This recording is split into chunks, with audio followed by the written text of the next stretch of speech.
Okay, so I owe $300 and $3,000 for student loans. The average interest rate is 6%. Interest that had accrued before COVID was already $26,000. So I'm gonna go through things that I could buy for $300K instead of student loans. Okay, I could buy this Maserati for $309. That's pretty much breaking even. I could also get this Birkin bag. It's a little bit over at $325,000, but I could make it work. There's also this really intense shredder for $300K that you could be useful. Could also go on a yacht vacation for 2 weeks, coming in at roughly like 200K euro, and then I gotta tip the staff, you know. I could also live in Indiana and have a nice 3-bedroom home instead of paying my loans. It also now costs $300K to raise a kid, so should I just have one instead of two? And a rhino horn costs $300K, which apparently cures cancer, so now I'm really screwed. In the 2 years that there's been a pause on the student loans, 99% of people did not give a payment at all. 99%, like that is crazy to me, because now 99% of people are about to get a reality check of what it's going to be like having a student loan payment added to their monthly expenses starting in the fall, dude. So many people were betting that they were going to forgive their student loans. Like, I even made a video saying, like, don't rely on the government, pay off your student loans. And so many people were quick to be like, are you dumb? Why would I pay my student loans off if they're gonna be forgiven? That's so dumb. The thing is, I took my own advice. I was in the 1% of the people that still continued to make payments to their student loans, and I actually paid mine off completely during the pause. You have 60 to 90 days to come up with a plan. Make sure you have a plan because it's coming. What is going on, gents? It's R.P.M. here, reporting from Mobile Command. Gentlemen, as you can see in those TikToks, these women are in full-blown panic mode. Except the one woman who actually was smart about it and actually did pay her student loans during the pause. The overwhelming majority of women did not do so. And yet those same women had no problems getting on the internet talking about how bad us men are. How if we don't make a certain amount of money, then they won't even look in our direction. But gentlemen, we all knew why those women kept saying a man needs to make X amount of dollars. Why? Because they wanted those men to come in and pay off their debts. Oh no, ladies.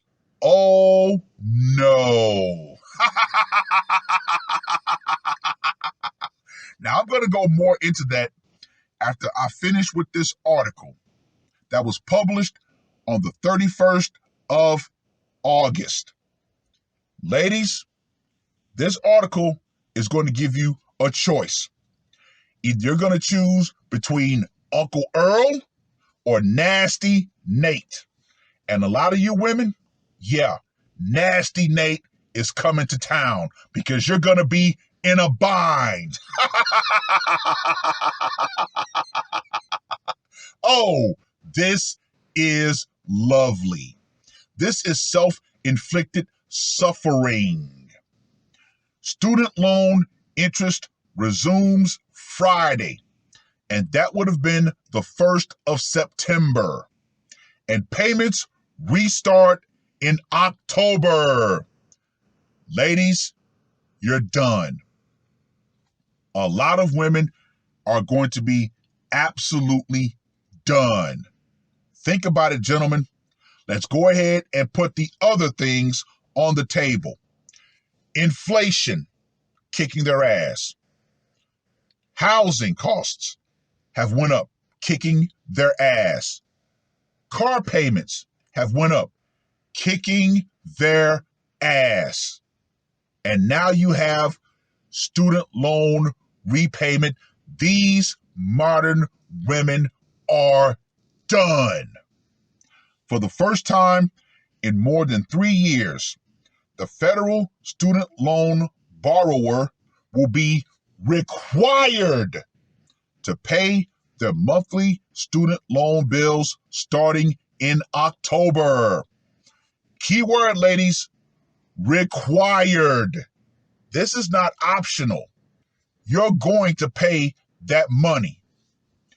The pandemic-related pause, which went into effect in March of 2020, provided relief to nearly 44 million borrowers by freezing their accounts. After several extensions by both the Trump and Biden administrations, the pause will finally expire this fall after Congress prohibited the president from extending it another time, i.e., those cans that got kicked down the road, there's no more kicking them. Restarting payments all at once for so many borrowers will be an unprecedented task. Here's what borrowers need to know. Got a massive list, but I'm going to hit just a few of these bullet points. When does the interest resume? Interest will start accruing again on September 1st, after rates were effectively set to 0% since March of 2020 for federal student loans. Now, interest rates, which are fixed and vary by loan, will return to the same rate that they were before the freeze. Ooh, that's going to be very nasty for a lot of people. Yep, if you had a 12% interest rate, guess what? You about to get knocked down with that interest rate once again. When do payments restart? For most borrowers, the first payment will be due sometime in October, but not everyone has the exact same due date. I.e., gentlemen, that is when the lids will be blown off. That's when the floodgates will open. Yep, bargain basement box. Yeah, the price of poon will extremely plummet. Borrowers can expect to receive their bill listing their payment amount and due date at least 21 days beforehand. Will my payments be the same as they were before the pause? Generally, borrowers can expect their monthly payment to be the same as it was before the pandemic pause. Unless a borrower made optional payments or other charges to their account, consolidating their loans, federal student loans were essentially frozen in time. What happens if I don't pay my student loan bill? Because interest rates will start accruing on September 1st, not making a payment will result in a borrower owing more on their student loans over time. In my humble opinion, just my opinion, student loans should be treated the same as child support. Yeah. You can't pay your student loans? Guess what? First things first, we're going to take your license. Then we're going to take your passport. And guess what? Ultimately, in my humble opinion, jail should occur. But we know that this is not going to happen. Why? Because student loans affect mostly women, as opposed to child support, which affects mostly men. But equality, ladies, equality. What happened to Biden's student loan forgiveness program? In June, the Supreme Court struck down Biden's student loan forgiveness program, blocking millions of low and middle income borrowers from receiving up to $20,000 in federal student debt relief. Now, of course, you had so many people make videos and TikToks talking about how bad the Supreme Court was for not allowing Biden to wipe away their debt, which Biden never had the power to do in the first place. You talk about a massive campaign of smoke and mirrors that so many normies fell for.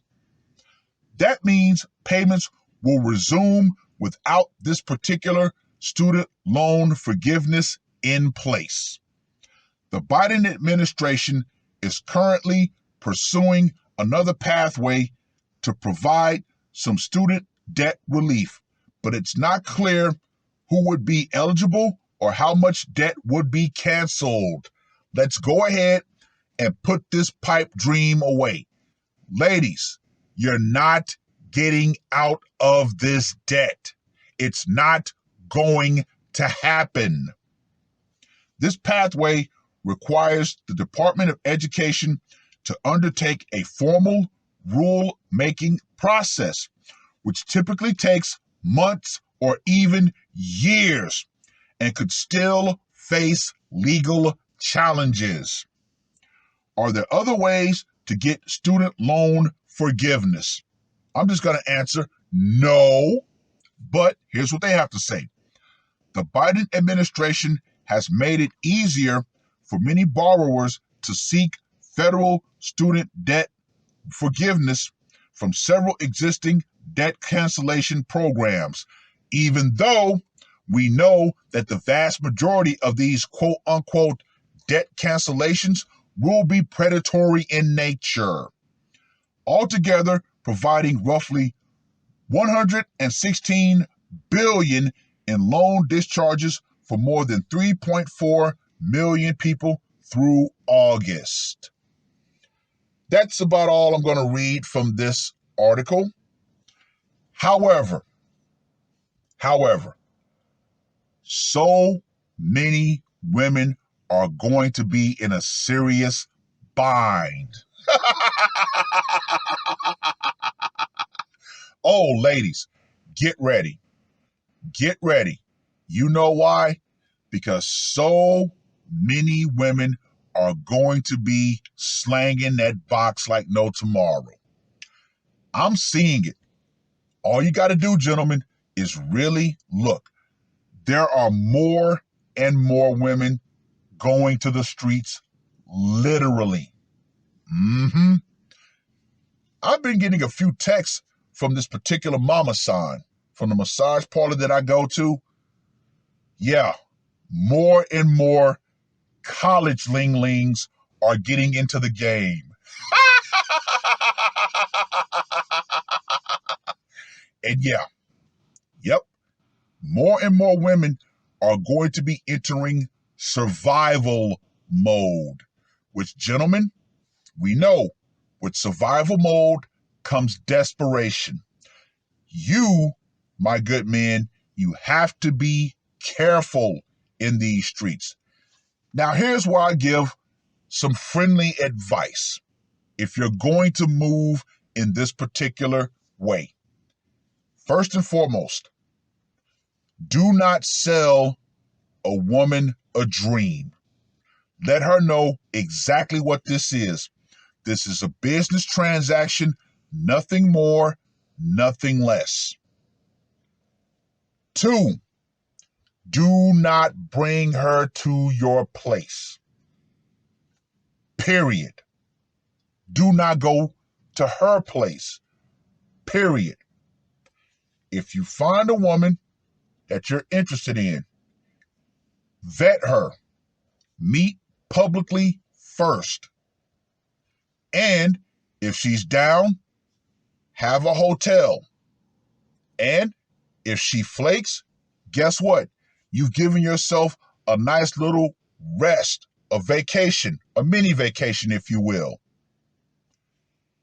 3, do not forget your protection. That's right. As we all know, look at Houston. Houston's burning. A lot of these women out here are burning. A lot of these normie women out here, they have rotten crotch. Why? Because I know I'm going to get some heat for this, but guess what? This is my personal stance. The actual professional has more reason to keep herself checked. The average woman, the normie, she does not. She will hide the fact that she's burning. Burn you and then say that you burned her. Far too many men have fallen victim to that. And relationship status. Trust and believe, gentlemen, there are going to be a lot of women in relationships who are going to be out there slanging that thing. If it's just fun, make sure it's just fun, nothing more, nothing less. Recreational use only, but still be careful. But yeah, things are about to go completely and totally off the rails starting in October, which one has to think. One has to really go back and think. All of these laws about, loitering and potentially the sex workers, the professionals, how they decriminalize that. One must think, are these dots being connected the right way? Did the government actually knew about all of this? Points to ponder. Well, I've rambled on long enough. Read the full article. Let me know what you guys think. And to all you women out here, all you strong college-educated women, understand this. The power you thought you had by being quote-unquote educated is gone out. Feminism and the idea that going to college was going to make you quote-unquote so much better than the average man, that thought process has now gone out right along with it. Because trust and believe, all these women out here, 50-50, you're going to wish you found a man who's willing to go with that with you. But as we all know, the vast majority of us men are not even looking for any sort of companionship. You've priced yourself completely out of the market, and no one's coming to save you. But hey, you always can cut a deal with Uncle Earl or Nasty Nate. It is what it is. That's all I got to say for this one. RPM, I am